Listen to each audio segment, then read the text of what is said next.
જય જયકાર જય જયકાર ત્યાગ ધર્મનો જય જયકાર જય જયકાર જય જયકાર ત્યાગ ધર્મનો જય જયકાર જય જયકાર જય જયકાર ચારિત્ર ધર્મનો જય જયકાર જય જયકાર જય જયકાર ત્યાગ ધર્મનો જય જયકાર જય જયકાર જય જયકાર સંયમ ધર્મનો જય જયકાર. અત્યાર સુધી સમજો ને કે કદાચ કોઈ એક સંઘ ભેગો થઈ અને બહુમાન કરે. આજનો સવારનો પ્રસંગ રાજનગરના તમામ સંઘો દ્વારા મુમુક્ષુનું બહુમાન, કોઈક સમાજ ભેગો થાય, કોઈક ગામ ભેગું થાય અને પોતાના સ્વજનનો, પોતાનો જે આપ્તજન છે એનું બહુમાન કરે.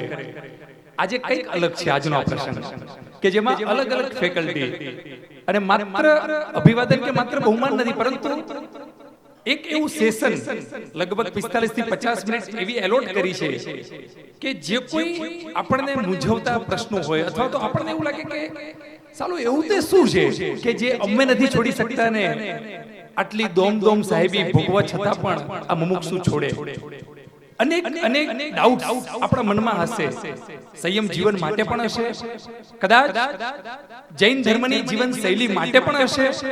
તો જે કઈ ડાઉટ છે એને ક્લિયર કરવાનો પણ આજનો એક સમય. જે કઈ પ્રશ્ન હોય એ પ્રશ્ન વિના સંકોચે આપણે મુમુક્ષુને પૂછીશું અને મુમુક્ષુ ભવરભાઈ એનો આપણને ચોક્કસ સાક્ષાત્કાર કરાવશે કે સાચું શું, કરવા જેવું શું, કરવા યોગ્ય શું. ગુરુજી અમારો અંતરના અમને આપો આશીર્વાદ, ગુરુજી અમારો અંતરના અમને આપો આશીર્વાદ, ગુરુજી અમારો અંતરના અમને આપો આશીર્વાદ. આચાર્ય ભગવંતને સામૂહિક ગુરુવંદન. इच्छामि खमासमणो वंद्यम जमणी जयनी से ही आए बथेण वंदामि सुख साधमा साहेब इच्छामि खमासमणो वंद्यम जमणी जयनी से ही आए बथेण वंदामि इच्छा कारण संजुगन वायणा लेशु मिच्छामि तो वायणा संदेशो इच्छा इच्छामि खमासमणो वंद्यम जमणी जयनी से ही आए बथेण वंदामि इच्छा कारण संजुगन वायणा लेशु इच्छा इच्छामि खमासमणो वंद्यम जमणी जयनी से ही आए बथेण वंदामि इचकारी भगवान पसाई करी वायणा पसाई कराओ सोजी. गुरुजी गुणरत्न सुरेश्वरजी महाराज साहेब ना चरणों में मारा कोटि कोटि वंदन. मुमुक्ष Shri Bhavarlal ji, Jain doctor federation, CA federation, advocate federation, Karmayogi federation અને સમાજ સુધારણા ફેડરેશનના ઉપક્રમે આજે જૈન ડોક્ટર ફેડરેશને થોડી આ જવાબદારી લઈ અને એક મુમુક્ષ જે સંયમના માર્ગે જઈ રહ્યા છે એમને બહુમાન કરવાનો એક આ પ્રસંગનું આયોજન કર્યું. એ પ્રસંગે આપ સૌને હું આવકારું છું. કૌશિકભાઈએ પધારેલ સર્વનું સ્વાગત કર્યું. સાથે સાથે વિનંતી કરીશ ડોક્ટર કલ્પેશભાઈ શાહ, જેઓ ડોક્ટર ફેડરેશન સાથે કનેક્ટેડ છે એવા ડોક્ટર શ્રી કલ્પેશભાઈ થોડીક આપણને રૂપરેખા અને માહિતી આપશે. પ્રસંગો વિનંતી કરીશ શ્રી કલ્પેશભાઈ. પૂજ્ય ગુરુ ભગવંતોને નમસ્કાર, દીક્ષાર્થીને વંદના. જૈન ડોક્ટર ફેડરેશનની સ્થાપના 1997 માં એટલે કે જૈન સંસ્થાન બન્યું એને પહેલા પરમ પૂજ્ય આચાર્ય શ્રી પદ્મસાગર મહારાજ સાહેબ અને નાય પદ્મસાગર શ્રીના મહારાજ સાહેબ ની નિશ્રામાં અને ડોક્ટર કે શાહ સાહેબની રાહબરીમાં 7-8 ડોક્ટરોની સાથે જૈન સોસાયટી અમદાવાદના ઉપાશ્રયમાં એના બીજ વવાયેલા હતા. અને આજે અમને કહેતા આનંદ થાય છે કે અહીંયા 1000 થી ઉપર અને પૂરા વિશ્વના લગભગ 22,000 જેટલા મેમ્બર્સ જૈન ડોક્ટર ફેડરેશનમાં નોંધાયેલા છે.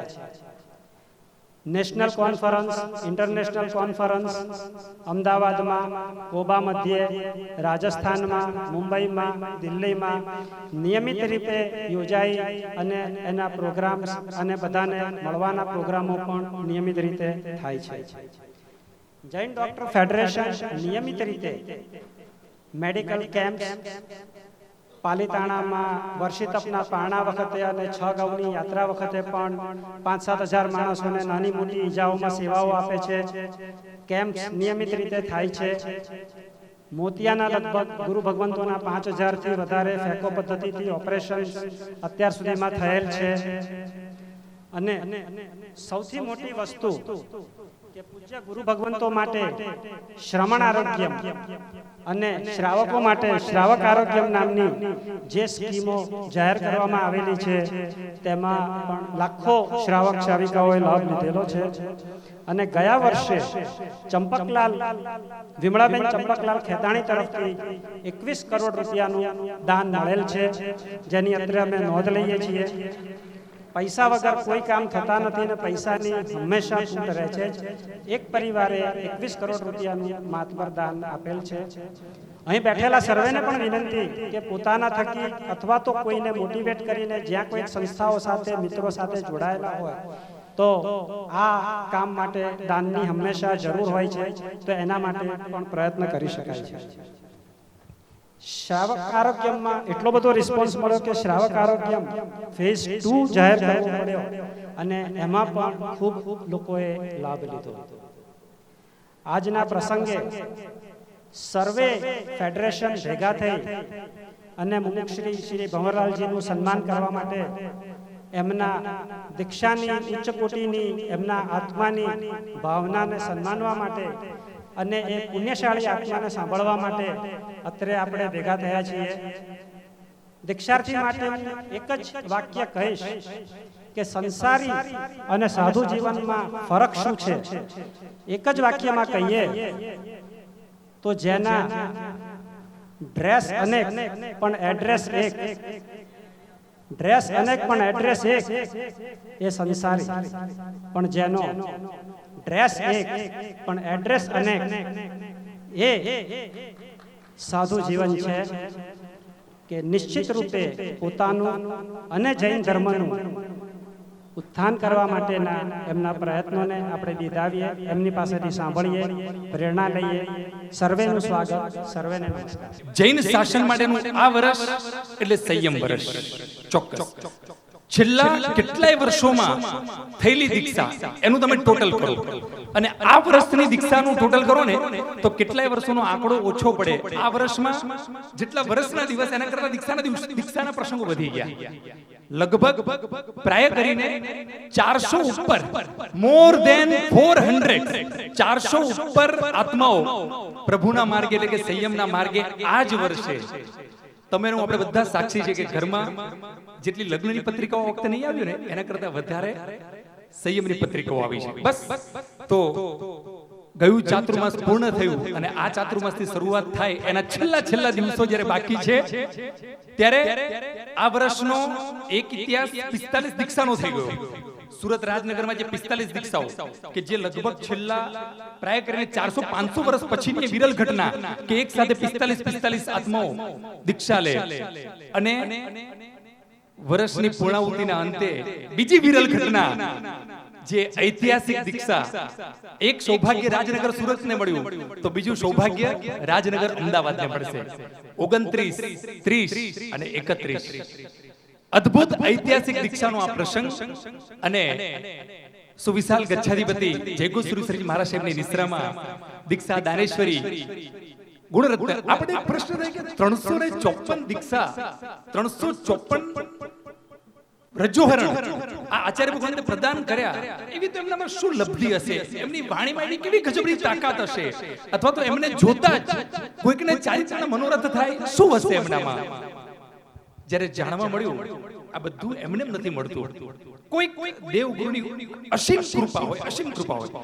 આમ જ્યારે કૃપા, શ્રદ્ધા આવા શબ્દો આવે ને ત્યારે કદાચ બહુ જ હાઈલી એજ્યુકેટેડ વ્યક્તિને એવું લાગે કે it's not suitable with my mind, કંઈક કોન્ટ્રાસ્ટ. પણ આજે ડોક્ટર્સ હોય, એડવોકેટ હોય કે સીઓ હોય, દરેક વ્યક્તિ શ્રદ્ધાને માને છે ને માને છે.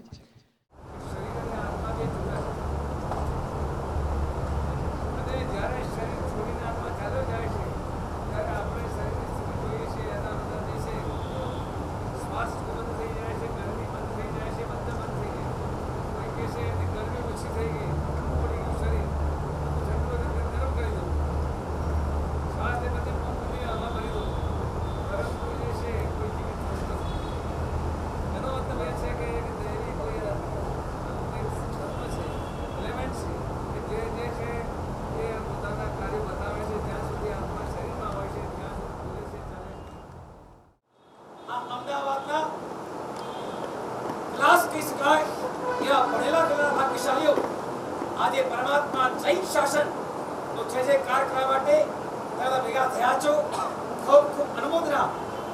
યાદ રાખજો, ભગવાન મહાવીરનું નિર્માણ થયું એ વખતે ઇન્દ્રે ભગવાનને વિનંતી કરી, પરમાત્મા આપ થોડું આપનું આયુષ્ય વધારી દો, કારણ કે આપનું આયુષ્ય વધશે તો ભસ્મગ્રહ જે આપના જન્મ રાશિ પર સંક્રાંત થાય છે, દ્રષ્ટિ પડશે તો એક ભસ્મગ્રહ અસર નહીં કરે, ઓછી કરશે. પ્રભુએ કીધું આયુષ્ય કોઈ વધારી શકતું નથી. આ ત્રિકાળ અવાજ સત્ય છે અને જે ઘટના થનાર છે એ રોકી શકતા નથી. અને ભગવંતે ભગવાન નિર્વાણ ભગવાન પામ્યા અને એ ભસ્મગ્રહની અસર ચાલુ થઈ. 2000 વર્ષથી આ ભસ્મગ્રહ 500 વર્ષ અને વક્રીઓની અસર 2500 વર્ષ પૂર્ણ થઈ ગયા છે. આજે આ પ્રભુનું શાસન જે જે કાળ દેખાય છે, આ ભસ્મગ્રહ ઉતરી ગયો એનો પ્રભાવ છે. આજે ભણેલા ઘેડા MBA MCOM IT જેવા શિક્ષણ છે. એટલું જ નહીં, હમણાં જ ગીરધરમાં ઉદયસિંહ નિશ્ચયમાં એક ડોક્ટર ભણેલા એ પણ દીક્ષા ગ્રહણ કરી. તો આ પૂજાબેન ડોક્ટર અત્યારે આખો વાળો બીજા પણ જગ્યાએ ડોક્ટર દીક્ષા લીધી. આ વકીલ દીક્ષા લે છે, સીએ દીક્ષા લે છે. और दादा गुरुदेव मोहन मानस मसाय जीडीए सीए ડિગ્રીનો સંકશ કહેવાય. અત્યારે જે આ વાત પર જે જે ચાલે છે, ખરેખર પ્રભુ શાસનની મર્યાદી એમાં અમદાવાદ કલ્પને કીધું આ વર્ષ આપણે આનંદની ઘોષણા કરવી પડે. જૈનોની દીક્ષા કેવી છે એ બધાને ખબર છે. રસ્તે ચાલતા માણસને ખબર છે. ખુલ્લા પગે ચાલવું, માથા પર ખેંચણ કરવા, કષ્ટમય જીવન, ભગવાન મહાવીરનું સામાન્ય જીવન અઘરાવગું છે. છતાં પણ આજે એક વર્ષના એકની બેની 400 દીક્ષા થાય એ કે સામાન્ય વાત કહેવાય. આ વર્ષને ખરેખર દીક્ષા વર્ષ તરીકે ઘોષિત કરવો જોઈએ, કારણ કે પ્રભુ શાસનની જે કાળ થઈ પણ એમાં એક કળશ જોડે એવી આ દીક્ષા રાજનગર ધરતીને સ્વામી ભવનલાલજી જોશી ગુરુના સંપર્કમાં રહ્યા, ગુરુવાણીનો સત્સંગ કર્યો, સ્વાધ્યાય કર્યો. જીવનમાં એવું ચોર પરિવર્તન લાગ્યું. જે દોટ સંસાર તરફ હતી એ મોક્ષ તરફ દોટ ચાલુ થઈ. લક્ષ્યની આખી દોટ બંધ થઈ. જાગ્યા ત્યારે વાઈના ગુણા માખણ નીકળે નહીં. 2 વર્ષે 5 વર્ષે સુખ માટે સંસારની માયામાં બોલો જ્ઞાની આ પરમાત્માની વાણી સાંભળી. એટલું નહીં, વેદને પીલો ક્યારે પણ તે નીકળે નહીં. જાગ્યા ત્યારે સવાર આત્મ જાગી જાગત થાય ભાવ થાય. બસ એમનો આત્મા જાગ્યો અને અત્યારે એક ઇતિહાસ સર્જાશે ના ભૂતોના ભવિષ્યના લોકો કહે છે, કારણ કે ઇતિહાસો આપોઆપ સર્જાઈ રહ્યા છે. આજે ગુરુદેવ નિષ્ઠામાં 353 દીક્ષાઓ થઈ. આ પહેલી દીક્ષા છે કે એક સાથે આમ તો 200 સંઘોમાં જયા, કાશ્મીર કન્યાકુમારી બહેરીન જયા, દુબઈ જયા, પણ આ રાજનગરના 108 સંઘ એક સાથે બધા ભેગા થઈ આજે સેવની નમૂના કરી. એટલું જ નહીં, તમામ ફેડરેશનો, Jain doctors federation, CA federation, વકીલ ફેડરેશન, સમાજ ફેડરેશન, એ રીતે અનેક ફેડરેશનો ભેગા થઈ જે આ જૈન શાસનના ઘોર સમય ઘટનાની બધા માટે ભેગા થયા છો. ખરેખર આપણે કહું છે કરણ કરાવન ને અનુમોદન સહી કા ફલ બચાયો. આ અનુમોદના હૃદયમાં યા ભાવથી કરજો કે ખરેખર આ પ્રભુનું શાસન જે કરવા માટે લેવા જેવો માર્ગ માત્ર આ માર્ગ છે. કારણ કે આ માર્ગમાં નિષ્પાપ જીવન, અપેક્ષા રહિત જીવન, આવું જીવન જીવવાથી તીર્થંકરો પણ કેવલ જ્ઞાન પામે છે જ્યારે સંયમ સ્વીકાર કરે છે. અનંતા તીર્થંકરો થઈ ગયા તમામ પરમાત્માઓ આ સેવ સ્વીકાર કર્યો છે.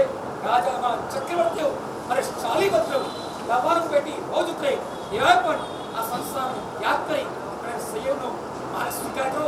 કષ્ટમય જીવન છે. નો ગેઇન વિથઆઉટ પેઇન. તમારે કંઈક પ્રાપ્ત કરવું હોય તો કંઈક તો તમારે પેઇન સ્વીકારવું પડે. સંસારમાં પણ પેઇન સ્વીકાર કરી અને ગેઇન આત્માને ગેઇન કરવાનો છે. આત્મલક્ષી આ સુંદર જીવન જીવવા માટે રહ્યા છે. તો અનુમોદનામાં હૃદયના ભાવથી અનુમોદના કરી અને એવા ભાવ કરજો अन्य दिवस क्यारे आवे संयम कभी मिले सस्नेह प्याराओ संयम कभी मिले आ भावથી આ સંયમ સંવાદ આજે વચ્ચે શુભેચ્છા ઈશ્વર ભક્તિ જેમ કહ્યું ઉપધાનની મોક્ષમાળ આ તમામે તમામ સુકૃતમાં મુમુક્ષુ ભવરભાઈ એ મોતે આયોજક તરીકે ને આયોજકની સાથે સાથે એ તમામે તમામ આયોજનમાં પોતે શામિલ થયા ઉપધાન કરાવ્યા પોતે પણ સાથે ઉપધાનમાં બેઠા અને એ 47 દિવસથી અપરમત્ત આરાધના એવી વસી ગઈ મોક્ષની માળ પહેરતા પહેરતા મનમાં એવો મનોરથ આ મોક્ષની માળ તો જ ફળે જો સંયમની માળા વહેલામાં વહેલી મને મળે બસ એ મોક્ષની માળાથી સંયમની માળામાં જેમનું પરિવર્તન થવા જઈ રહ્યું છે બસ સમય આવી ગયો છે તમામે તમામ ફેડરેશન દ્વારા મોક્ષના બહુમાનનો એના પહેલા આપણી વચ્ચે એક એવી પર્સનાલિટી છે એક એવા મહાનુભાવ છે જસ્ટિસ શ્રી કાંતિભાઈ પૂંચ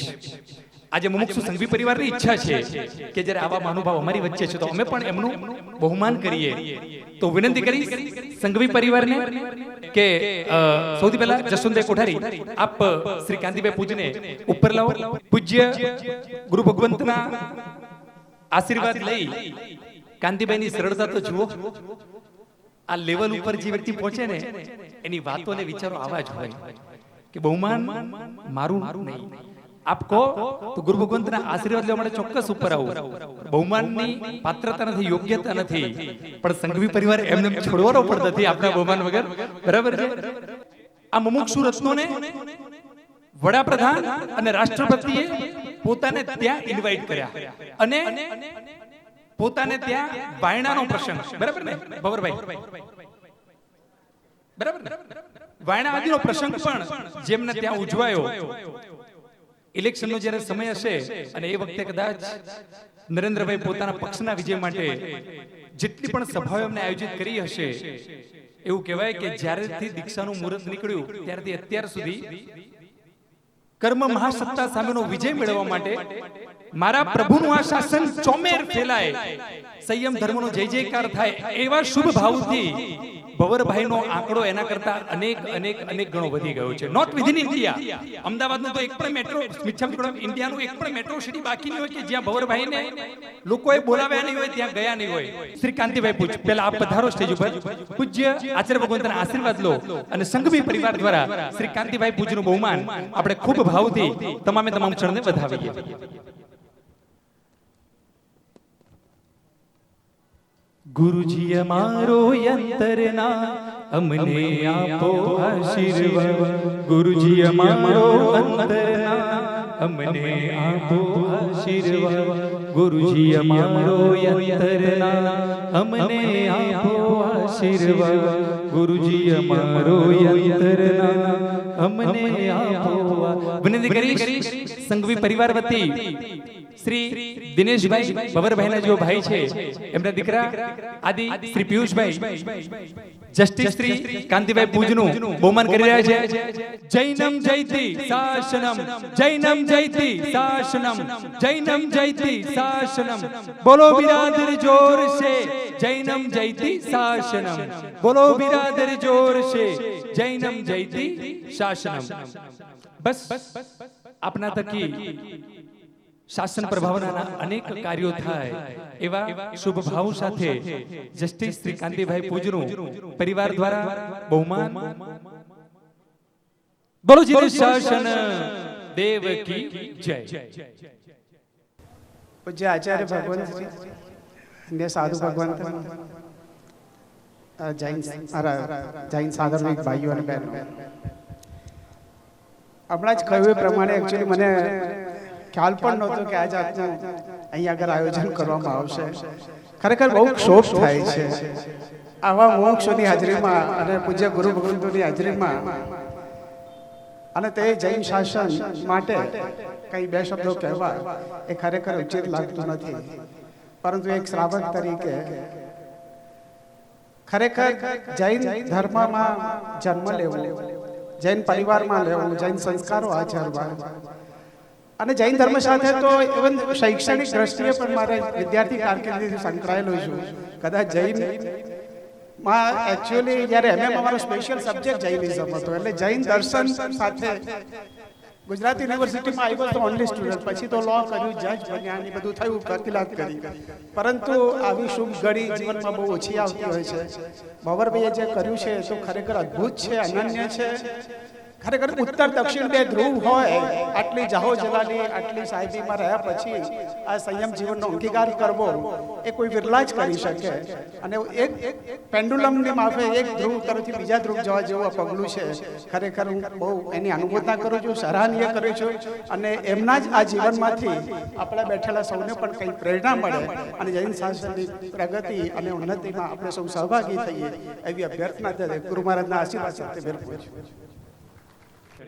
બહુમાન માટે સૌથી પહેલા હું વિનંતી કરીશ શ્રી જૈન ડોક્ટર ફેડરેશન વતી ડોક્ટર કૌશિકભાઈ શાહ પ્રમુખ, શ્રી ડોક્ટર ભરતભાઈ એમ શાહ પૂર્વ પ્રમુખ, ડોક્ટર હસમુખભાઈ વોરા ઇલેક્ટેડ પ્રમુખ અને શ્રી જશવંતભાઈ કોઠારી નેશનલ કોઓર્ડિનેટર. દીક્ષાર્થી અમર રહો, દીક્ષાર્થીનો જય જયકાર, સસ્નેહી પ્યારા રે સંયમ કબહી મિલે, સસ્નેહી પ્યારા રે સંયમ કબહી મિલે. માનવ જીવનનો એક જ સાર, સંયમ વિના નહીં ઉદ્ધાર. મુમુક્ષુ શ્રી ભવરભાઈ એમના ઉપકારી માતાના પિતા એ બંનેની સેવા કરવાનું સૌભાગ્ય ડોક્ટર ભરતભાઈને મળ્યું હતું. સરસ ખૂબ ખૂબ અનુમોદના.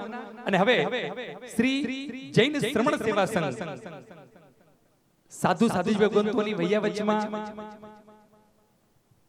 સુવિશાલ ગચ્છાધિપતિ જયગો સુરેશ્વરજી મહારાજા તથા દીક્ષા દાનેશ્વરી ગુણરત્ન સુરેશ્વરજી મહારાજાની પ્રેરણાથી રાજનગરમાં ચાલતું આ શ્રમણ સેવા સંઘ ખૂબ ખૂબ ઉચ્ચ ભાવોથી સુંદર વૈયા વચની અત્યારે પ્રવૃત્તિ કરી રહ્યું છે.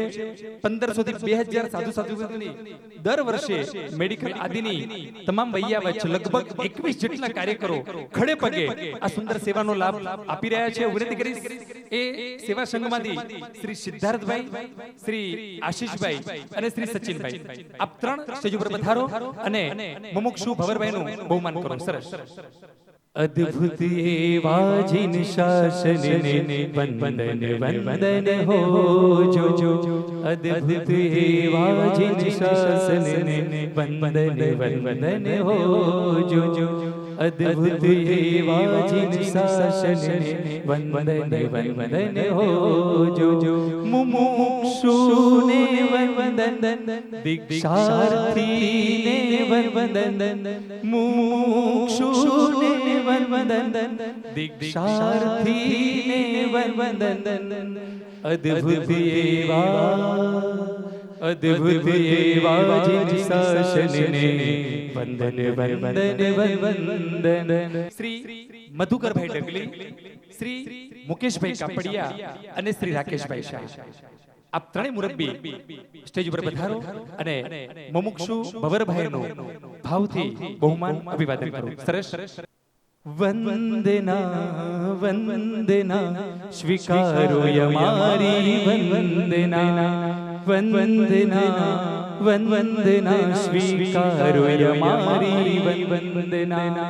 જય જયકાર, જય જયકાર, ત્યાગ ધર્મનો જય જયકાર, જય જયકાર, જય જયકાર, દીક્ષાર્થીનો જય જયકાર, જય જયકાર, જય જયકાર, દીક્ષાર્થીનો જય જયકાર.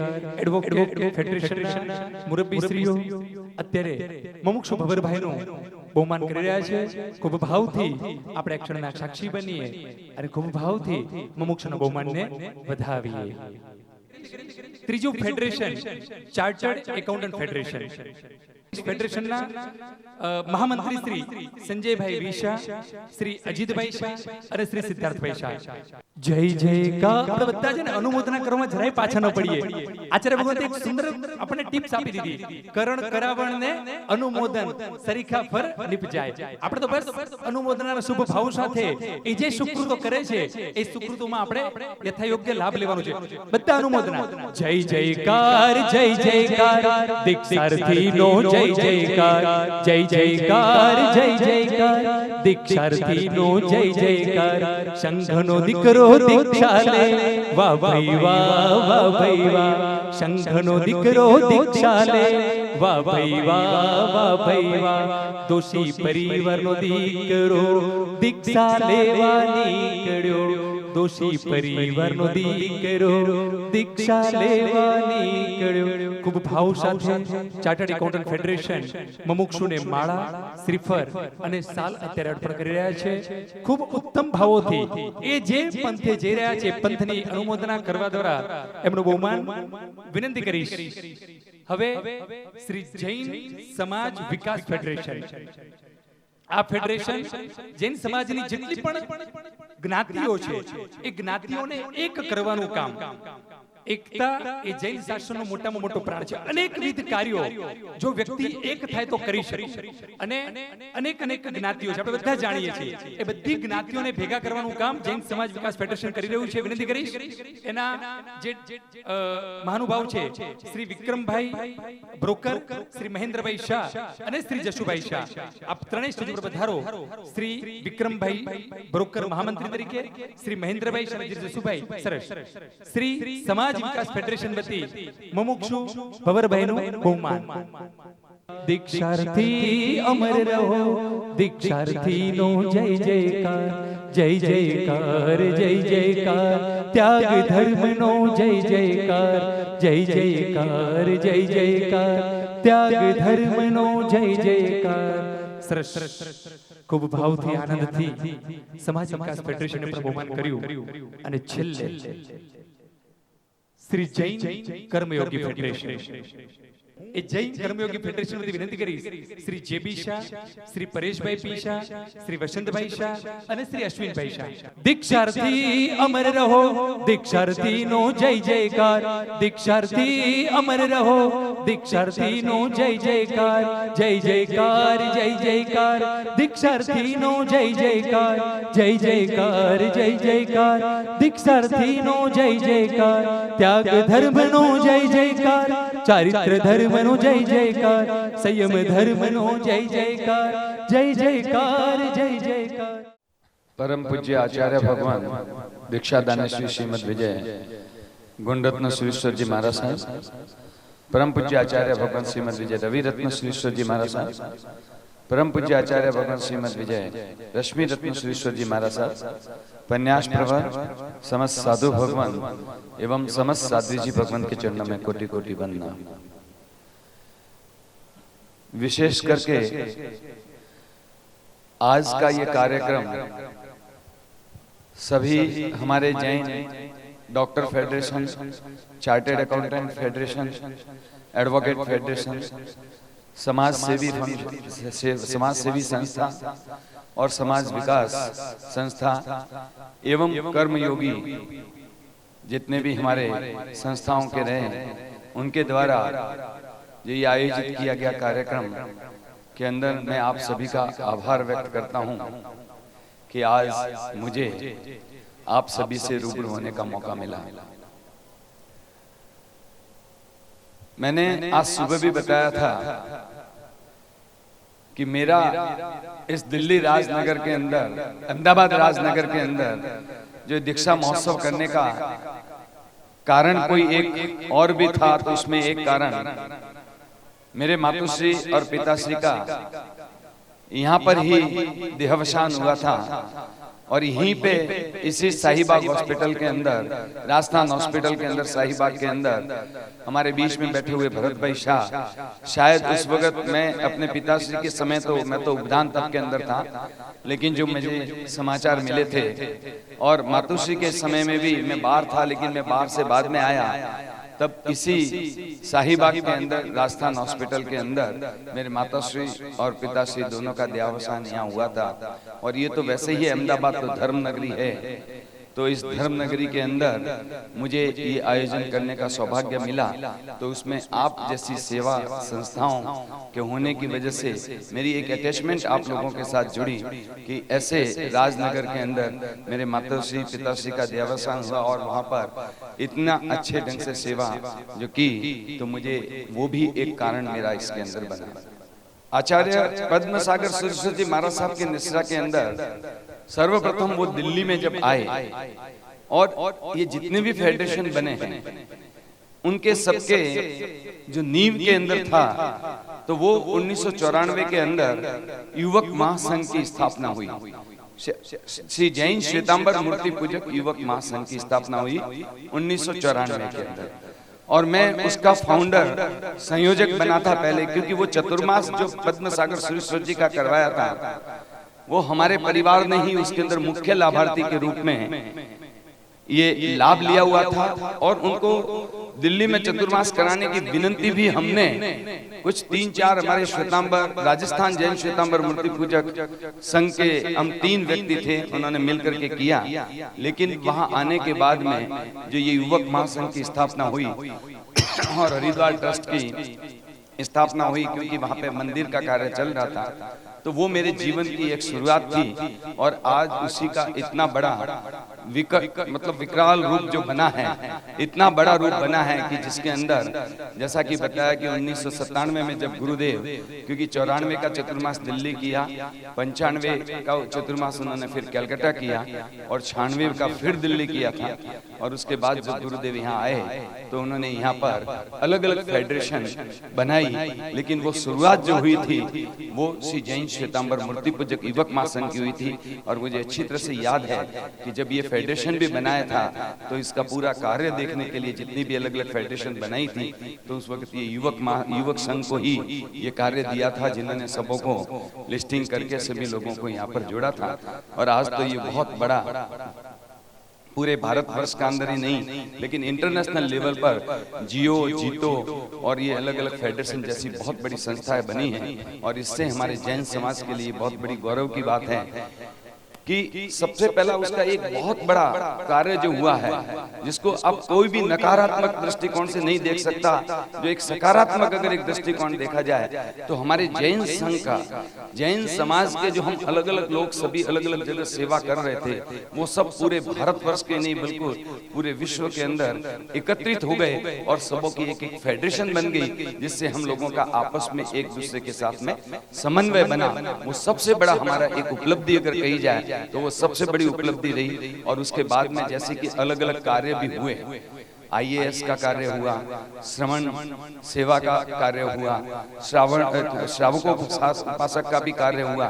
इस तरह से चार्टेड अकाउंटेंट हैं, एडवोकेट हैं, हमारे शासन के अंदर इतने सारे कार्य कर रहे हैं, तो वो सारे कार्य हुए हैं। तो वो उपलब्धि इसीलिए हासिल हुई। लेकिन मैं जब इस सब बातों को सोचता हूँ तो मुझे एक ही बात लगती है कि इसकी शुरुआत भी कहाँ से हुई।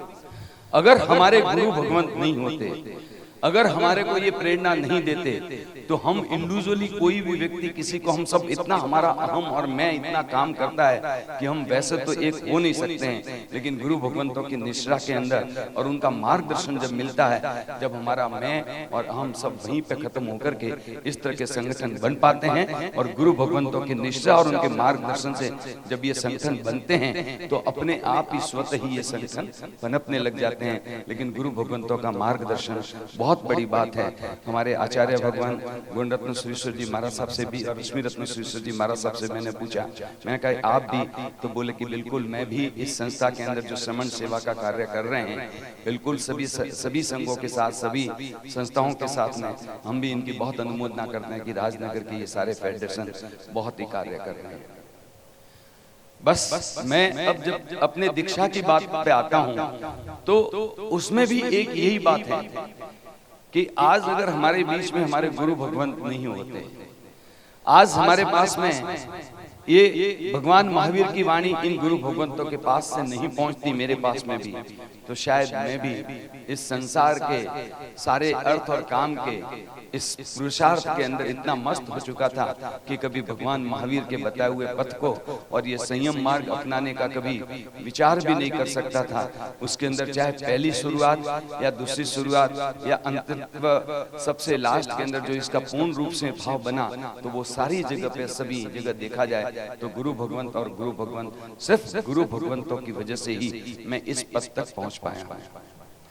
मैंने बहुत सारी बातें कई बार अपनी स्पीच में बताई है और मैंने इसका अगर सार बताऊं तो एक ही बात है कि मेरी दीक्षा लेने की भावना सिर्फ इसी बात पे हुई कि भगवान महावीर की वाणी इन्हीं श्रमण और श्रमणी संस्थाओं द्वारा उनके संपर्क में आने से और उनके गुरु भगवंतों के प्रवचन सुन करके और मनुष्य जन्म और ये जैन कुल को साकार कैसे किया जाए, ये बात समझ में आ गई। इस मनुष्य जीवन के अंदर हमें क्या करना चाहिए, इस बात का अच्छी तरह से ज्ञान हो गया तो अपने आप ये पांव उस रास्ते पे चलने के लिए तत्पर हो गए। यही एक कारण बना है, इसलिए मैं ये दीक्षा लेने का मैंने विचार बनाया है। आप लोगों के दिमाग में सबों में बात आती है कि इतनी सारी भौतिक सुख सुविधा, इतना अच्छा भला मेरा घर व्यापार और परिवार इतना होते हुए भी ये दीक्षा लेने की भावना क्यों हुई है, तो वो उसके अंदर एकमात्र कारण है भगवान महावीर की वाणी समझ में आ गई और पता लगा कि अनंत अनंत भवों से ये घूमते हुए चक्कर भ्रमण करते हुए इतने दुखों को सहन करते हुए यहाँ तक पहुंचे हैं। तो अब आगे दुख ना आए, मैं भी आगे कैसे सुख को प्राप्त करूं, ऐसा सुख प्राप्त करूं जो एक बार आ जाए तो वापस जाए नहीं, उसी शाश्वत सुख को प्राप्त करने के लिए ये संयम मार्ग अपना रहा हूँ।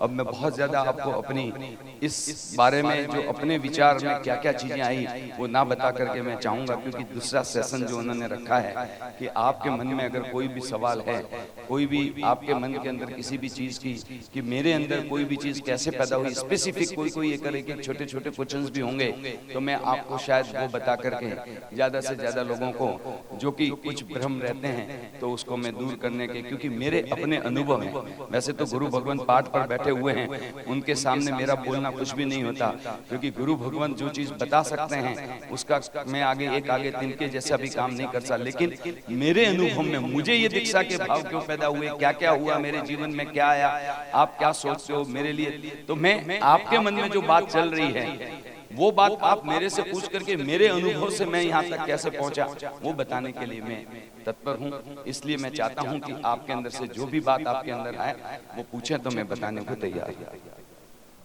ભાવનાઓ જાગૃત થવામાં કોઈ નથી પ્રેરણા મળે છે, સેવા પૂજાનું કોઈ મહત્વ છે, આવો ભાવ જો ઉત્પન્ન થાય છે આમાં દૈનિક ભગવાનની સેવા પૂજા દેરાસરમાં કરવામાં 100% કોઈ પણ આપણા અંદર વિધિ બતાડી છે અને કોઈ પણ કાર્ય બતાડેલું છે ધાર્મિક, એ બધાય નિમિત્તો તો બને છે, 100% વાત છે। એટલે ભગવાનની પરમાત્માની ભક્તિ પણ કરતા કરતા કઈ લોકોને કેવલ જ્ઞાન ઉત્પન્ન થયું, કઈ લોકો આ એવી પરમાત્માની ભક્તિ કરે કે તરત ભક્તિ કરતા કરતા કેવલ જ્ઞાન ઉત્પન્ન થાય। પણ અત્યારની પોઝિશનમાં એક વાત જરૂર કહી શકું કે एक्चुअली શું છે કે આપણે જેટલી પણ ક્રિયાઓ કરીએ છીએ, ચાહે મંદિર જઈએ, પૂજા કરીએ, સમાયક કરીએ, પ્રતિક્રમણ કરીએ, ભજુષણમાં બધાય 8 દિવસે આ તપ તપસ્યા કરીએ, જાપ કરીએ, બધાય એ બધી લગભગ લોકો અને ખાસ હું મારો અનુભવ બતાડું કે મને સંસ્કારથી હું સિંગવન જેવા ગામમાં પેદા હુઓ, સિંગવન જેવા ગામમાં મારું એજ્યુકેશન સેકન્ડરી એજ્યુકેશન થયું અને અમારા જૈન કુલમાં સારા ધાર્મિક સંસ્કારવાળા માતા પિતા મળ્યા અને ત્યાંનું વાતાવરણ સારું હતું, છતાંય પણ હું બધી 10મી 12મી ક્લાસ સુધી જે પણ ક્રિયા કરતો હતો એ માત્ર સંસ્કાર રૂપે, વ્યવહાર રૂપે એક ક્રિયા માત્ર ક્રિયા હતી। કેમ કે એ ક્રિયાનો અર્થ અને એનો પાછળનો હેતુ શું છે, એક એક ક્રિયાના પાછળ એક એક ચીજો શા માટે આ છે, એક એક શબ્દનો અર્થ શું છે, સૂત્ર બોલીએ છીએ તો એક એક શબ્દનો શું અર્થ છે એનું કોઈ આપણે જ્ઞાન જ નથી, આપણે માત્ર ક્રિયા તરીકે ક્રિયા કીધી। એટલે જ્ઞાન વિનાની જેટલી પણ ક્રિયા કરીએ છે ને આમાં ક્રિયાનો ફાયદો જરૂર થાય, પણ કેટલા ટકા નંબર મળે, 100 માંથી આપણે 10 કે 5 નંબર મળતા હોય, આપણે 100 માંથી 100 નંબર જોઈતું હોય તો આપણે યોગપૂર્વક, સમજપૂર્વક, એના પાછળ લક્ષ્યપૂર્વક એનો એક એક શબ્દ આપણા હૃદયમાં રોમટા ખડી કે આવી રીતે સમજીને ક્રિયા કરીએ તો નિશ્ચિત રૂપથી કોઈ પણ એક ક્રિયા પણ તમને મોક્ષ સુધી પહોંચાડવામાં જબરદસ્ત સહાયક બને। પણ અંતે સંયમ જીવન તો અપનાવવું જ પડે, ચારિત્ર લીધા સિવાય મોક્ષ નથી। આપને દીક્ષા લેવાનો ભાવ થયા પછી આપે આપના સંસારિક કાર્યોમાં શું પરિવર્તન લાવ્યું? દીક્ષા લેવાનો ભાવ થયા પછી મારા પોતાનું પર્ટિક્યુલર ઉદાહરણ છે, આ બધાની માટે લાગુ ના પણ થાય, પણ મારા માટે જે લાગુ થાય છે એવું થયું કે મને પહેલા 1982 માં દીક્ષા લેવાનો ભાવ થયો એનામાં ઓટોમેટિકલી જ્યારે ભાવ પેદા થાય અને સમજ આવવા માંડી ના તો ઓટોમેટિક તમને અમુક ચીજો છોડવાની ઈચ્છા હોય અને અધ્યાત્મ વધવાની ઈચ્છા હોય. જ્યારે તમને કોઈ પણ રૂપિયાની વેલ્યુ ખબર પડે તમે રૂપિયાના પાછળ ભાગતા ભાગતા બીજું બધું છોડતા જાઓ અને રૂપિયા પાછળ ભાગતા જાઓ. આવી જ રીતે જ્યારે સંયમનો ભાવ જાગે એટલે તમે અધ્યાત્મ સાઈડમાં ભાગો. પણ એના માટે પણ નિમિત્તો જોઈએ છે. મારા સાથે એવું જ થયું કે જેનાથી મને નિમિત્ત મળ્યા હતા બહુ થોડા ટાઈમ માટે, કેમ કે દિલ્હી જેવા જંગલમાં, આમ રાજધાની કહેવામાં આવે, દિલ્હી જેવા બેઠા તો ત્યાં ગુરુ ભગવંતનો ત્યાં કોઈ પણ મને સમાગમ ના મળે. 40 વર્ષે ત્યાં એક આચાર્ય ભગવંતના કોઈ ચતુર્માસ ના થતા હોય, ત્યાં ગુરુ ભગવંતો ના આવે, ત્યાં કોઈ મંદિર નથી. 50-100 કિલોમીટરમાં કોઈ પણ જગ્યા. ટોટલ કુલ દિલ્હીમાં મળીને ટોટલ ઘર મંદિર સમેત ગણીએ તો 10 થી 12 મંદિર હતા. આવા દિલ્હી શહેરમાં હું રહેતો હતો, ત્યાં નિમિત્ત નહીં હતા. મને દીક્ષાનો ભાવ 1982 થયો, પણ એ ભાવ એકદમ હાઈટ સુધી પહોંચ્યો. પણ એ જેવા સાધુ સાધ્વી ભગવંતોનો વિયોગ થયો કે પાછો આ ભૌતિકવાદની દુનિયામાં ખોવાઈ ગયો. એટલે એના માટે મારે કઈ પરિવર્તન કરવાની જરૂર નહીં પડી. પરિવર્તન તો ઓટોમેટિકલી થઈ જાય છે. પણ પછી 1994માં પદ્મસાગરજી આવ્યા. એના પછી સાહેબની નિષ્ઠામાં ત્રણ કાર્યો થયા, બહુ જબરદસ્ત ઉપદાન થયા. એના પછી સંઘ છરીપાલી સંઘ થયો, 99 થયું, અને 4 ચતુર્માસ દિલ્હીમાં કન્ટિન્યુઅસલી કરાયા. તો એ બધા ગુરુ ભગવંતોનો સતત એમની અમૃત જેવી વાણી, ભગવાન મહાવીરની વાણી વરસતી રહી. એનાથી આપણે જ્ઞાન વધતું ગયું. એટલે ઓટોમેટિકલી ભૌતિકવાદની દુનિયાથી જેટલો ટાઈમ મારો સંસારના કામમાં, અર્થ અને કામમાં લાગતો હતો, એ સમય ઓટોમેટિકલી વના વિચાર કીધે પણ ઓટોમેટિકલી અધ્યાત્મમાં લાગતો ગયો. અને અધ્યાત્મ લાગવાથી અને એનું જ્ઞાન થતું ગયું. એટલે ઓટોમેટિકલી આપણા ભાવ ઉછળતા થયા. લાગ્યું કે આ રૂપિયાના પાછળ ભાગીએ છીએ, સંસારની સુખ સાહેબી પાછળ ભાગીએ છીએ, એમાં કંઈ મળવાનું નથી. એ તો કાચના ટકડા જેવું છે. ચિંતામણી રત્ન તો એ છે જે શાશ્વત સુખ મળી જાય મોક્ષમાં છે. એ લેવા માટે આપણે કાર્ય કરવું જોઈએ. કેમ કે આ સમજ આવવા માંડી. એટલે સમજ આવે એટલે પરિવર્તનની જરૂર નથી. ઓટોમેટિકલી તમારો ટાઈમ ડાયવર્ટ થઈ જાય છે, લેફ્ટ ટુ રાઈટ થઈ ગયા એટલે अपने आप समझ में આવી જાય છે. आपने कहा कि आप इतने सारे आचार्य भगवंत के परिचय में आए, तो सबसे पहले आप आचार्य भगवंत का परिचय में कब आए और आपने इस आचार्य भगवंत को गुरु बनाने का क्यों तय किया? बहुत अच्छा सवाल किया है. मैं वैसे तो बताया आपको कि धर्म नगरी शिवगंज में रहता था. वहाँ गुरु भगवंतों का आना जाना था. लेकिन बचपन था वो मेरा. सेकेंडरी एजुकेशन तक कितनी समझ होती है एक बच्चे को, और बहुत ही ज्यादा धार्मिक परिवार, जिसमें बोलन कि कोई दीक्षा जिनके घरों में हुई हो या पूरे दिन धर्म का ही संस्कार हो, ऐसा मेरा घर नहीं था. धार्मिक था. तो शिवगंज में कई आचार्य भगवंत आए, लेकिन वो मेरे दिमाग में भी नहीं है. मेरे जीवन में अगर कोई भी सबसे पहले आचार्य भगवंत जिनके साथ मेरा थोड़ा सा भी संबंध जुड़ा, वो 1994 में आचार्य पद्मसागर सुरेश्वर जी आए. लेकिन उससे पहले मेरे पिताजी के गुरु आचार्य भगवंत दीक्षादानी श्री गुणरत्न सुरेश्वर जी थे. तो परिवार के अंदर मेरे पिताजी के गुरु थे और उनका संबंध उनके साथ में था. तो गुरु भगवंतों से मिलने का तो कई बार मेरा कारण बना. और 1994 से पहले ही मैं दिल्ली के मंदिर के लिए, दिल्ली में मंदिर बनाने के लिए, क्योंकि मेरे पिताजी के गुरु आचार्य भगवंत थे और मैं उन्हीं के पास में दातरई में गया था वहाँ मंदिर के निमित्त. तो संपर्क में जरूर आया. लेकिन धर्म समझने के बाद 1978 में पन्यास परवर चंद्रशेखर विजय जी से सबसे पहला प्रवचन सुना. और उसके बाद में जब मेरे को साध्वी जी भगवंत के संपर्क में आया और दीक्षा लेने जैसी है और धर्म क्या वो समझ में आया, तो उसके बाद सर्वप्रथम आचार्य भगवंत पद्मसागर सुरेश्वर जी महाराज साहब के संपर्क में आया. उसके बाद तो पूरे भारत के लगभग हमारे जैन श्वेतांबर मूर्ति पूजक संघ के तो लगभग बहुत सारे आचार्य भगवान, इतने जबरदस्त प्रवचन प्रभावक, इतने जबरदस्त शासन प्रभावक, एक से एक महात्मा हमारे शासन के अंदर कमी नहीं है. इतने आचार्य भगवान, सारे एक से बढ़ करके एक आचार्य भगवंत हैं. सभी के संपर्क में आया. और जितनी हम आचार्य भगवंतों की हम अनुमोदना करें उतनी कम है, क्योंकि इन साधु भगवंतों का एक एक साधु भगवंत हो, चाहे उपाध्याय हो, चाहे पन्यास परवर हो, गणी बड़े हो, एक एक उनका पूजनीय, उनके अंदर तो मतलब जिसकी कोई मतलब हद नहीं है. लेकिन आपने बोला कि दीक्षा दानेश्वरी के पास में ही मुझे दीक्षा लेने का क्यों निर्णय किया और इन्हीं को क्यों किया, तो मैं आपको बता दूं कि मैं भी जैसे अभी समझ नहीं होती है और मेरे घर के अंदर मेरा कोई वडील था नहीं और ना ही मेरे घर के अंदर दीक्षा का कोई माहौल था, ना ही कभी किसी को मैं वहां पे पूछ सकता था। और जो आदमी 20, 25, 40, 50 बड़े बड़े आचार्य भगवान, प्रवचन प्रभावक, शासन प्रभावक और एक से एक महान आचार्य भगवंतों के सबों के संपर्क में आए, उसके लिए निर्णय करना वास्तव में बहुत मुश्किल हो गया था। इतना मुश्किल हो गया था कि मैं किस गुरु भगवान के पास दीक्षा लूं। तब और मैंने जो कुछ भी चुना है वो कोई ऐसा का ऐसा, जैसे बोला ना, व्यवहारिक क्रिया करते करते या एक लाइन पे चलते चलते चलते नहीं। मेरा बहुत जबरदस्त चिंतन मनन और बहुत बड़ा मैंने उसके लिए अभ्यास करने के बाद, बहुत बड़ा सब कुछ अवलोकन करने के बाद मैं ये निर्णय किया था कि मैं गुण रत्न सरस्वती महाराज साहब के चरणों में जाकर के अपना जीवन अर्पण करूंगा। ये देखा था और उसके अंदर मैं आपको एक क्लू देता हूं कि किस तरह से सिलेक्शन किया, वो भी आज आपको शायद आचार्य भगवान को भी आज पहली बार ये पता लगेगा। मैं बहुत स्पष्ट शब्दों में बता रहा हूं आपको। जैसे एक लड़के की शादी या सगाई करनी होती है तो लड़का क्या देखता है, किसी भी लड़की को या लड़की लड़के को क्या देखती है, दिखने में दूर से ही देखते अगर सुंदर और अच्छी पर्सनालिटी हो और मिलते ही पास में आने के दो शब्द इंग्लिश में बहुत अच्छे से बोल ले और 5 मिनट के परिचय के अंदर फैंटास्टिक वे में थोड़ी प्रेजेंटेशन बढ़िया हो जाए तो लड़का लड़की आपस में अपने पूरे जीवन के निर्णय को ले लेते हैं। और वो आज उसका नतीजा क्या आ रहा है आपके सामने आप सोच सकते हैं। तो मेरे साथ में भी ऐसा ही हुआ, मैं भी ऐसे ही सोचने लग गया था और मैं एक बार जाकर के भ्रमित हो गया। लेकिन जब फिर मेरे को फाइनली गुरु बनाने थे तब मैंने ये सोचा कि माँ बाप क्या सोचते हैं, एक लड़के को, एक लड़की को बाहर देना होता है तो माँ बाप किस तरह से सोचते हैं कि मेरी लड़की कहाँ पे दी जाए, कहाँ पे जाकर के उसको ऊंचे संस्कार मिलेंगे, किस तरह से एक साधु जीवन में उत्कृष्ट रूप से धर्म की पालना हो पाएगी, किस तरह से मैं जिस भाव से जा रहा हूँ, किस तरह से मेरे आचार उच्चतम से उच्चतम भगवान महावीर की वाणी के किए हुए अनुसार मैं अपने आचार की पालना कर सकूंगा। मेरा वहां पर कोई भी नहीं है परिवार का भी जो मुझे कहीं रोक टोक, मुझे कोई समझाने वाला, कोई दिखाने वाला कहीं नहीं होगा।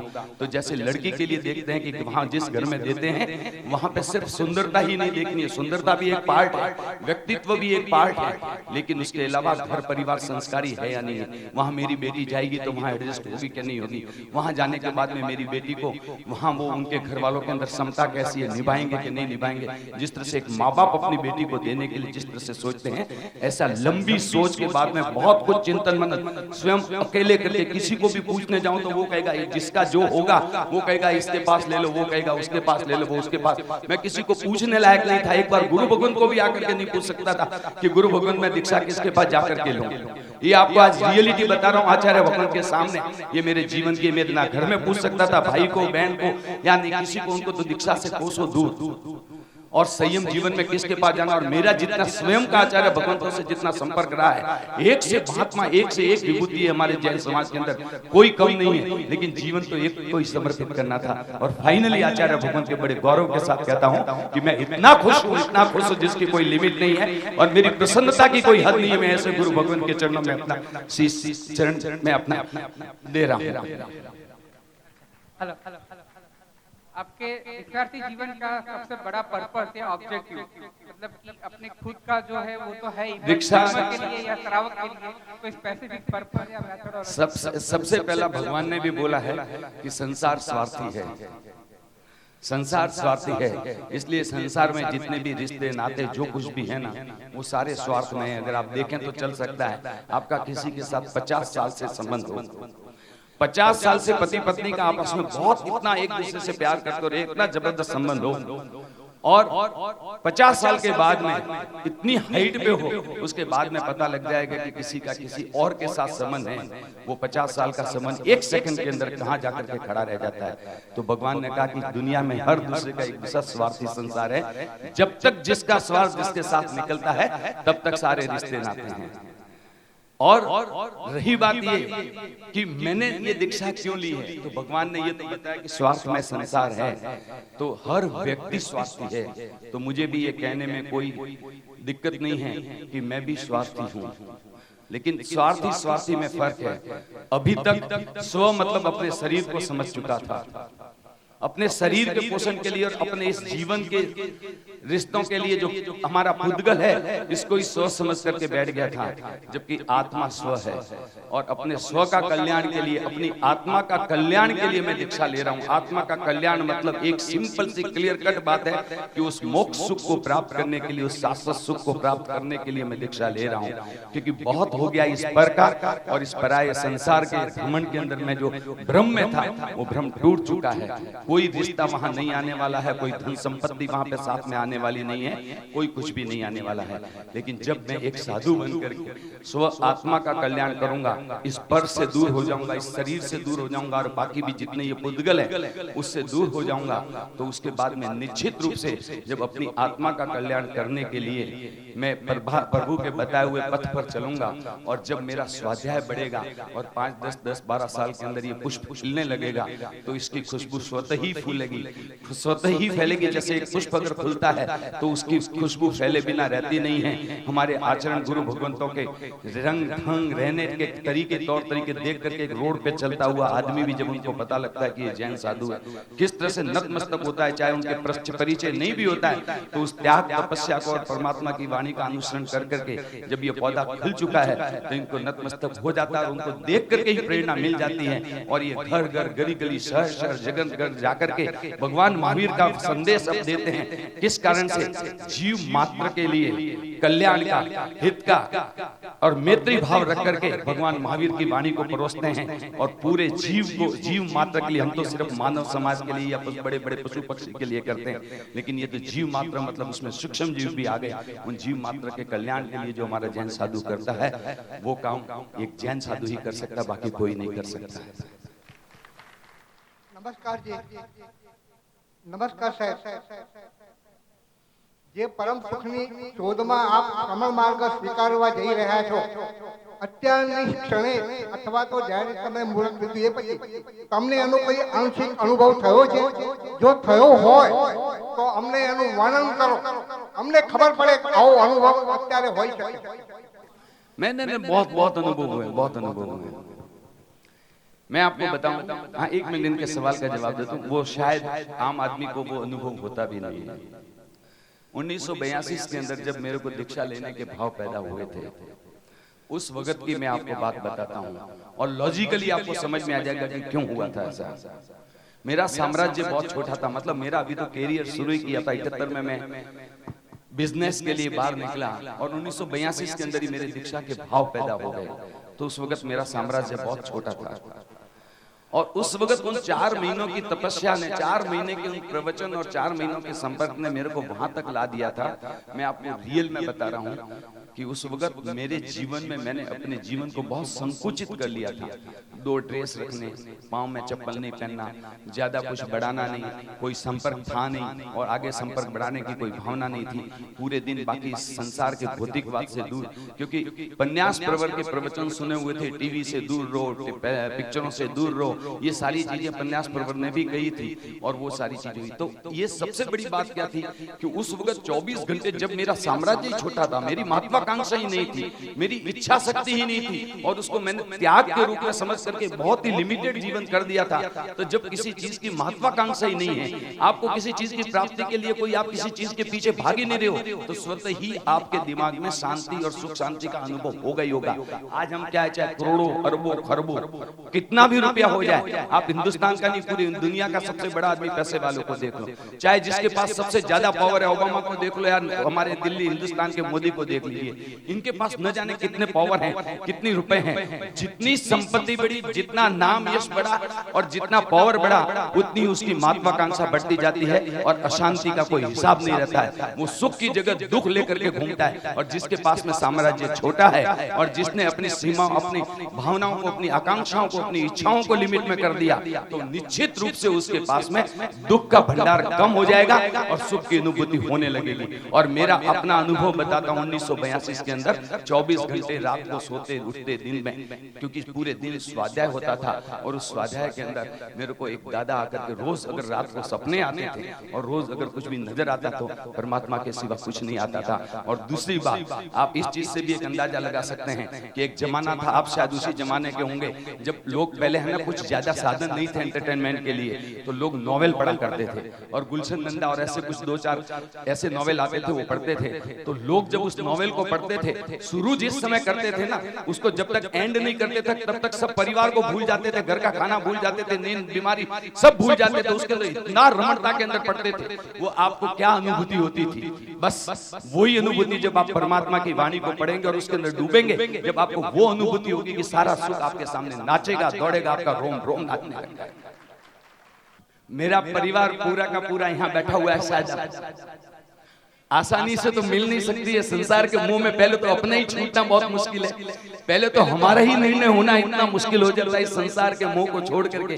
पहले तो हम अपनी बात करें कि हम इस संसार से छूटने के लिए आज सोच और आज के आज तो निकल नहीं पाते। तो जब हमें अपना स्वार्थ नजर आए, अपनी आत्मा का कल्याण नजर आए, और हमारे को छोड़ने में भी कई साल लग जाते हैं, 5-5, 10-10 साल लगते हैं। 5-5, 10 साल में भी आप छूट जाए तो बहुत अच्छी बात है, इस जन्म में भी छूट जाए तो बहुत बड़ी बात है। अगर एक जन्म में भी हम नहीं छूट पाते हैं तो परिवार वालों से बहुत ज्यादा एक्सपेक्टेशन करना कि आज की आज मेरे को छुट्टी दे देंगे, वो तो बहुत ही गलत बात है। इसलिए परिवार वालों को समझाने में, समझने में थोड़ा टाइम तो लगता है, लेकिन फिर भी मैं बहुत बड़ा भाग्यशाली हूँ कि मेरे परिवार का एक एक बच्चा आज यहाँ पर है। 20 तारीख से यहाँ आए हुए हैं और मेरे सारे कार्यक्रम में मेरे परिवार के लोग सब साथ में रहते हैं। सभी आजकल मंच पे भी आते हैं और सब आप देख सकते हैं, सबों ने राजी खुशी, ये पूरा मौसम मैं नहीं कर रहा, मेरे परिवार वाले मिलकर के कर रहे हैं। आप देख सकते हैं सारे मेरे परिवार के लोग हैं। डॉक्टर को कभी मरीज को, मैं कैंसर स्पेशलिस्ट हूँ, कभी कोई रोग नहीं मिटता है, तब हम बोलते हैं कि भगवान में आस्था रखो। आपको क्या लगता है कि डॉक्टर को भी ऐसा बोलना चाहिए, भगवान में आस्था रखने का? डॉक्टर जल्दी से मानने को तैयार नहीं होता ना, वो डॉक्टर तो यही समझता है कि मैं ही बचाने वाला हूँ। लेकिन एक चीज हम भूल जाते हैं, ये सारी हम अपना पुरुषार्थ करते हैं। कई बार अंधकार में पुरुषार्थ होता है, कई बार आपकी साइंस, मेडिकल साइंस क्या कहती है। आज मैं आपको एक उदाहरण दूंगा, क्यों मैंने एक बात आपको बताई है। शायद आपके घर से कोई पेशेंट बीमार हो, आपके घर से कोई पेशेंट अगर कोई बीमार हो व्यक्ति और उसकी एज 80-85 साल की हो और उसका रिवाइव करने की ताकत शरीर के अंदर, बुजुर्ग इतना हो कि बाकी सारी चीजें हो, तो आप शायद अपने माता पिता हो या घर के परिवार वाले को हॉस्पिटल में एडमिट नहीं करवाएंगे। आप शायद उसको मेडिकल से घर में बैठ करके घर वालों को प्यार देकर के उसको ठीक करना चाहेंगे। लेकिन आप किसी भी मरीज को ये सलाह नहीं देते हो कि भैया तू एक काम कर, घर पे ही रह। तू आप कहोगे कि इमरजेंसी में ले आओ, आईसीयू में एडमिट करवा दो, हमारे भरोसे छोड़ दो, हमारे डॉक्टर्स के जितने और नर्सेज हैं वही सेवा करेगी, आपकी एंट्री बंद है, अंदर उसके साथ क्या हो रहा है क्या नहीं होता है वो, और लास्ट दम तक उसको वेंटिलेटर पे ले जा करके, चाहे 10 दिन हो, 15 दिन हो, 20 दिन हो, वो मरीज तो मरेगा मरेगा। लेकिन उसके साथ साथ उसके परिवार का क्या हालत होगा, उसकी सेकंड डेथ किसकी होगी कि नहीं होगी। लेकिन आपका मेडिकल साइंस ये कहता है, आपका मेडिकल साइंस ये कहता है कि अंतिम सांस तक हमारे को साइंस ने ये पढ़ाया है कि एक मरीज हमारे हाथ में आ गया है तो उसको जिंदा रखने के लिए हम अंतिम सांस तक कोशिश कर सकते हैं। आप ये देखिए अपने मन के अंदर ही दो बातें चलती है, लेकिन ये आप एक्सेप्ट नहीं करते हैं, पेशेंट को कभी नहीं कहते हैं, अपनी आत्मा में कुछ और बात चलती है। इसलिए आपको भी ये बात माननी तो पड़ेगी कि जो कुछ भी है आप सिर्फ कोशिश कर सकते हो, होना वही होता है जो जिसके कर्म में जो लिखा है। बाकी भगवान कुछ भी नहीं करता है। भगवान तो इतना कुछ करके चला गया है, इतना कुछ देख करके चला, इतना कुछ दे करके गया, इतनी ज्ञान की गंगा बाई हुई है जो अनंत आनंद अनादि काल से अनंत आनंद भव तक हमारे सामने आई है और हम यहाँ तक पहुंचे हैं, लेकिन हम मानते नहीं। यही सबसे बड़ी बात है। मैं एक सवाल,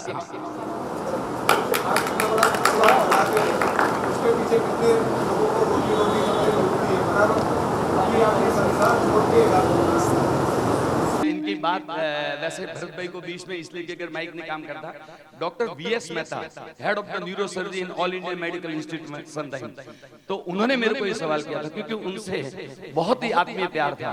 जब उनको पता लगा कि मैं दीक्षा लेने जा रहा हूँ तो उन्होंने मेरे को अपने ओपीडी के अंदर बैठा हुआ था, बाहर 50 लोग बैठे हुए थे। आप समझ सकते हैं, अगर आपने नाम सुना होगा वीएस मेहता को, उन्होंने बोल दिया कि तुम समाज पे बोझ बनने के लिए जा रहे हो, तुम क्या करते हो, तुम इतने लोगों को रोजी दे रहे थे, तुम्हारी वजह से ये हो रहा था। मैं ये बात अभी शुरू में कह रहा था डॉक्टर्स की मेंटेलिटीज क्या है करके, और इसीलिए भाई साहब के सवाल के अंदर थोड़ा सा मैंने मुस्कुराते हुए ये भी बात दी कि आप क्या सोचते हो, क्या अंदर होता है। यही शायद सवाल है कि ये इतने लोगों को सब कुछ कर रहे थे, अब वहां जाकर के क्या करोगे, मैं उसका जवाब आपको देता हूँ। मतलब आप आपके स्वास्थ्य सुख के लिए जा रहे हैं, वो आपके स्वास्थ्य के लिए जा रहे हैं, लेकिन पीछे ये जिम्मेदारी से आप भाग नहीं रहे, तो ऐसा तो नहीं है ना? मैं वही कह रहा हूँ आपको।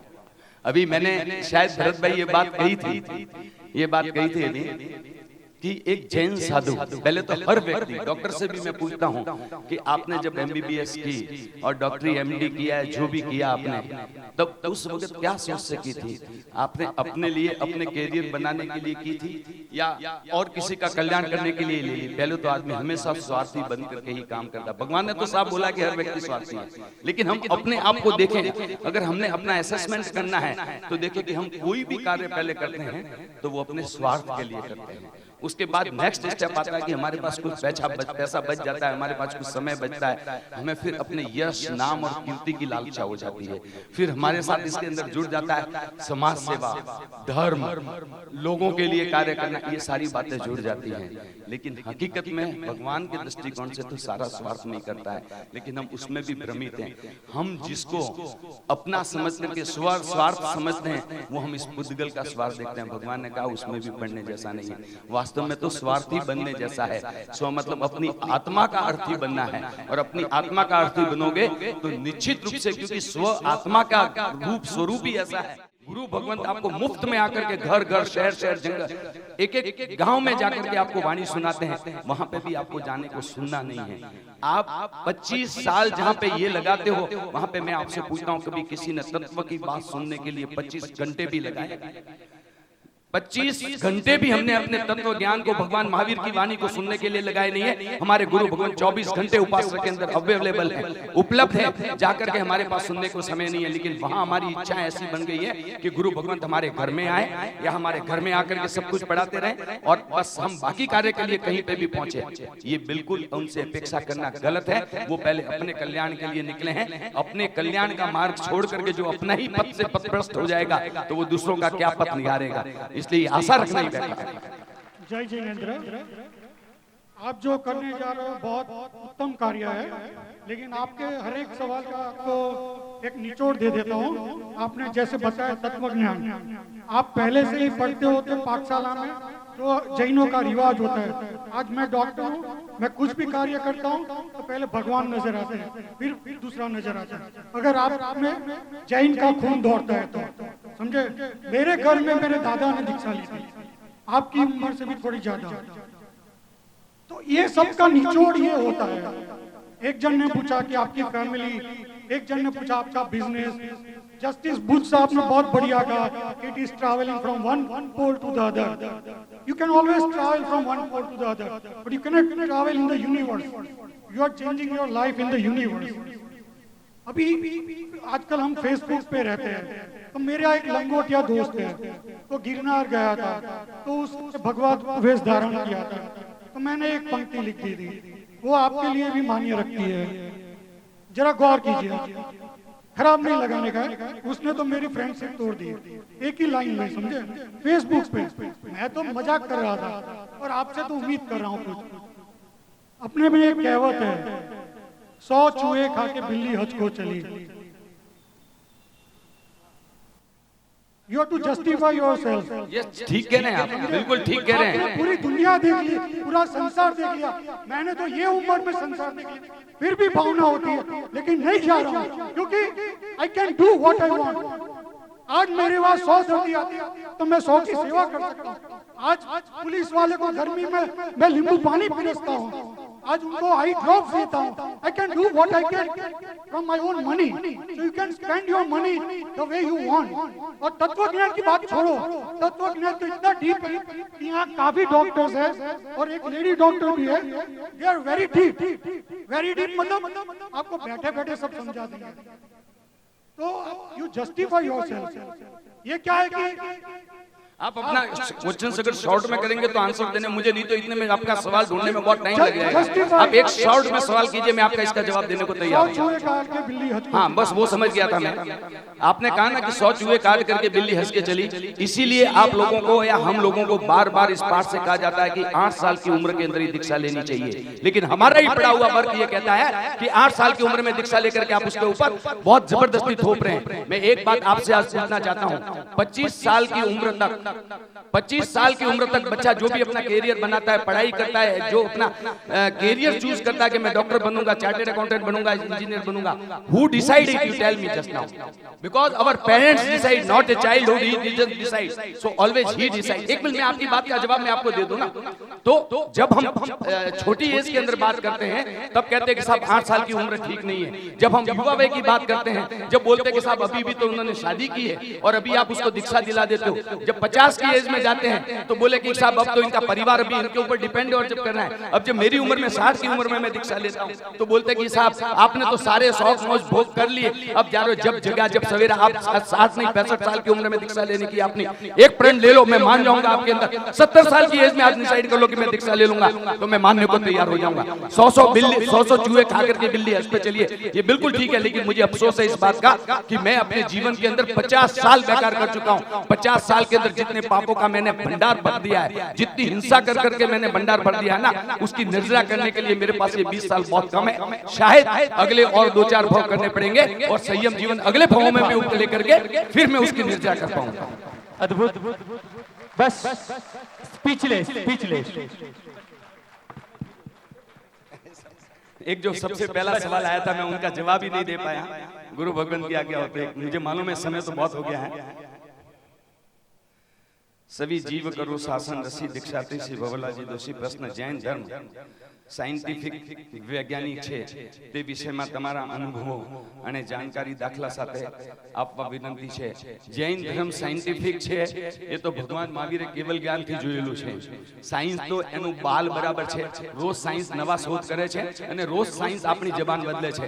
આજથી 800 વર્ષ પહેલા હિન્દુસ્તાન અને ઇંગ્લેન્ડ અને અમેરિકા એકબીજાને કોઈ ઓળખતા નહીં હતા 800 વર્ષ પહેલા, જ્યારે કે જ્ઞાન સાયન્સ ભૂગોળ તો એ કહે છે કે દુનિયા કેટલી છે એ આજે આપણે વિચારી નહીં શકતા। એટલે સાયન્સ તો જૈન ફિલોસોફીના બેઝ ઉપર કોઈક રોજ કોઈક ચીજ આપણે બતાડે છે। પહેલા પાણીમાં જીવ નહીં માનતા હતા, આજે વાયુમાં જીવ નથી માનતા હતા, વનસ્પતિમાં જીવ નથી માનતા હતા, એ જ બધું સાયન્સ હતું। આજે બધુંમાં માને છે, કેમ કે આજે વાયરલ આવી જાય છે, વાયરલ ફ્લુ આવી ગયો હતો, ત્યારે હવે વાયરસ આવી જાય છે કમ્પ્યુટરમાં। આ બધું શું છે એટલે વાયુકાયના જીવો આ કેવી રીતે ડ્રાઈવ કરીને જાય છે, આ બધું તમારા સામે સાયન્સ રોજ બદલે છે। સાયન્સનું કોઈ ઠેકાણું નથી, ભગવાન મહાવીરની વાણીમાં કોઈ ચેન્જીસ નથી। અમે બધા સ્વાર્થી છે। ચમત્કાર ત્યાં નમસ્કાર, જૈન ધર્મ ચમત્કારિક મિરેકલ માર્વેલસ છે, તેના ઉદાહરણ દાખલા અનુભવો આપવા વિનંતી। ભગવાન મહાવીર તો કહે છે કે ચમત્કારને નમસ્કાર કરવાની જરૂરત નથી, અગર તમે ચમત્કારને નમસ્કાર કરશો તો તમારી એક દિવસ શ્રદ્ધા તૂટી જશે। કારણ શું છે કે એક જણને તો ભગવાન શંકેશ્વર એટલા ફલે છે કે એના બધા કાર્યો સિદ્ધ થઈ જાય છે અને બીજાને નહીં ફલતા એટલે બીજો મંદિર આવો બંધ કરી દેશે ને જ્યારે જે દિવસે એના નહીં ચમત્કાર થશે બીજાને જેને રોજ ચમત્કાર ફલે છે તો એ બીજે દિવસે એ પણ મંદિર આવું બંધ કરે છે। એટલે ભગવાન મહાવીરનું સાફ કહું છે ચમત્કારને નમસ્કાર કરવાની જરૂરત નહીં, ભગવાનના અંદર વિશ્વાસ રાખીને ચાલો। ધન્યવાદ। આ વિષય પર જે ભવરલાલજીએ છણાવટ કરી જવાબો આપ્યા અને સંવાદ કર્યો એ હૃદયસ્પર્શી બની રહ્યો છે। અમારા આમંત્રણને માન આપીને જસ્ટિસ શ્રી કાંતિભાઈ પુંજ સાહેબ પધાર્યા, એમના પણ અમે આભારી છીએ। અને જે ગુરુ ભગવંતોએ જે માર્ગદર્શન આપ્યું અને કોઓર્ડિનેટર જસવંતભાઈ કોઠારીએ અને વાસ્તવિક રૂપ આપી અને આપ બધા પધાર્યા છે તો આપ સૌનો આભારી છું। જય